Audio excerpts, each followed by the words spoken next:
নমস্কার বন্ধুরা, আমি অনির্বাণ চক্রবর্তী আপনাদের সকলকে স্বাগত জানাই আমার চ্যানেল কলকাতা কমেন্টেটরে। তো আজকে আমরা এসেছি কলকাতা এয়ারপোর্ট, আর আমাদের গন্তব্য হচ্ছে ভুবনেশ্বর।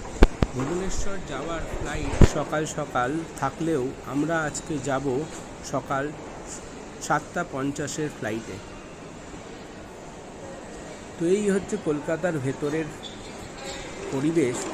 আপনারা দেখতে পাচ্ছেন আমরা 1 নম্বর গেট দিয়ে ঢুকেছি।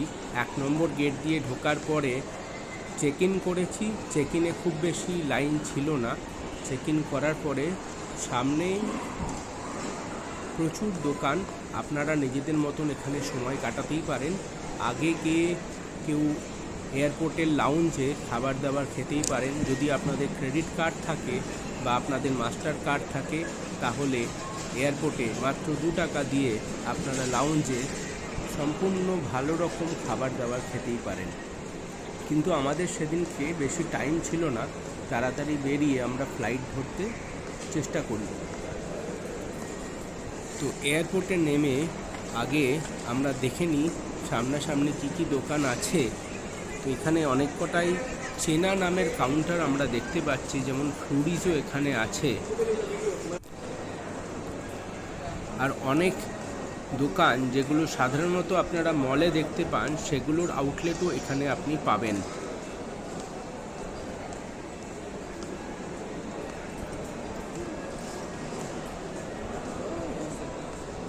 আমাদের সামনে আপনারা যেমন দেখছেন ফরেস্ট এসেন্সিয়ালস থেকে শুরু করে অ্যাক্সিস ব্যাংক থেকে শুরু করে অনেকেরই আউটলেট সামনে আছে, এবং পুরো পরিবেশটা বেশ সুন্দর, পরিষ্কার পরিচ্ছন্ন এয়ারপোর্ট। WH স্মিথেরও এখানে আউটলেট আছে। এর মধ্যে আপনারা বেস্ট সেলিং বুকস পাবেন, বইয়ের নানা রকম বই পাবেন, এবং অল্প স্বল্প স্ন্যাক্সও পেয়ে যাবেন। পাশে ওয়াও মোমো আছে, এটাও বেশ ফেমাস আউটলেট, কলকাতার অনেক জায়গাতেই আপনারা দেখতে পাবেন।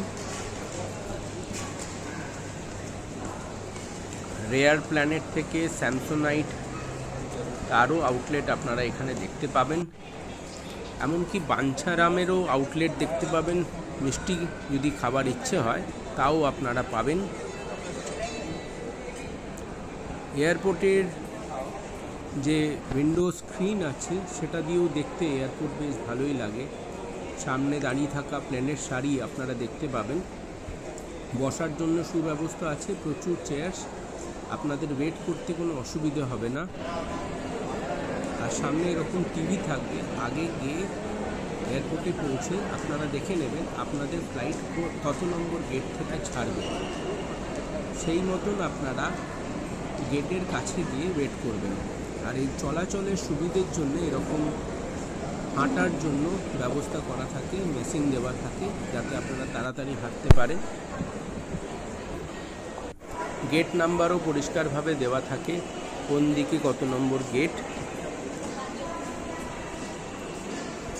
যেমন আপনাদের বলছিলাম বাঞ্ছারামের দোকান সামনেই আছে, যদি ইচ্ছে হয় মিষ্টি খেতেই পারেন। তো আমাদের গেট নাম্বার ছিল 104, তো আমরা নেমেছিলাম নিচে। তো এয়ারপোর্টে কিছু ওপর থেকে আপনারা অ্যাক্সেস করতে পারবেন ফ্লাইট। ওপর থেকে যে ফ্লাইটগুলো অ্যাক্সেস করা যায় সেগুলো এয়ারো ব্রিজের মাধ্যমে আপনাদেরকে ফ্লাইটের ভেতরে নিয়ে যাবে। আর নিচে থেকে যে অ্যাক্সেস করা যায় যে ফ্লাইটগুলো, সেগুলো নিচে নামার পরে আপনাকে বাসে করে নিয়ে যাবে। তো এই যে এটা হচ্ছে কলকাতা এয়ারপোর্টের নিচের পার্টটা। এখানেও প্রায় 9টা গেট আছে, 101 নম্বর থেকে 109 নম্বর পর্যন্ত। নিচেও আপনার টয়লেট আছে, নিচেও আপনার নানা রকম খাবারের দোকান আছে। কারি কিচেন, ফ্লুরিজ এসবেরই আউটলেট আপনি নিচে দেখতে পাবেন। আর এই যে বাসগুলো সামনে দেখতে পাচ্ছেন, এগুলোই আপনাকে নিয়ে ফ্লাইট পর্যন্ত পৌঁছে দেবে। আর এই দিকে যে লিফটটা দেখতে পাচ্ছেন, এই লিফটে করে আপনারা উপরে যেতে পারেন বা উপর থেকে নিচের দিকে নামতে পারেন। আর এই সাইডে যে দূরে আপনি দেখতে পাচ্ছেন,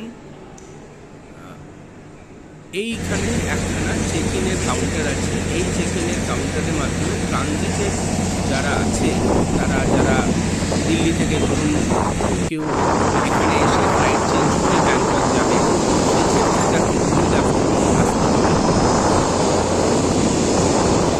তো আমরা এখন চলে এসেছি ফ্লাইটের কাছাকাছি। ফ্লাইট করবো আমরা, সামনে দেখতে পাচ্ছি ভিস্টারার এয়ারলাইন। আমাদের আজকে যে ফ্লাইটটা সেটা ইন্ডিগোর ফ্লাইট। এটা একটি ছোট ফ্লাইট। নর্মাল ইন্ডিগোর ফ্লাইটগুলো জেনারেলি এয়ারবাস A320 হয়ে থাকে, কিন্তু আমাদের এই ফ্লাইটটা হচ্ছে ATR 72-600। এটার সাইডে এরকম করে আপনারা পাখাগুলো ঘুরতে, ইঞ্জিনের পাখাগুলো ঘুরতে দেখতে পাবেন, যেটা বড় এয়ারবাস বা বোয়িংয়ের ফ্লাইটে পাওয়া যায় না। এর 78খানা সিট আছে, 78 সিট। জেনারেলি এক একটা সাইডে 3টে করে সিট থাকে এয়ারবাস বা বোয়িংয়ের, কিন্তু এই ক্ষেত্রে আপনার ATR 72-তে 2টো করে সিট আছে। তো আমাদের ফ্লাইট হয়ে গেছে, যে রানওয়ে দিয়ে উপরে উঠছে। আপনারা রানওয়ের ছবি দেখতে পাচ্ছেন কীভাবে ফ্লাইট চালু হয়েছে এবং ধীরে ধীরে গতি বাড়িয়ে সে ভূমি থেকে উপরে আস্তে আস্তে উঠছে।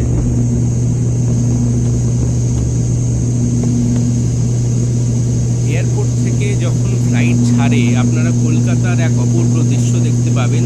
চারিদিকে বাড়ি ঘর খুব ছোট ছোট লাগবে, কিন্তু আপনারা কিছুটা এগোলে গঙ্গা নদীও দেখতে পাবেন এবং কলকাতার ছোট ছোট পুকুর থেকে শুরু করে বড় বড় বিল্ডিং সবই দেখবেন ছোট হয়ে আসছে।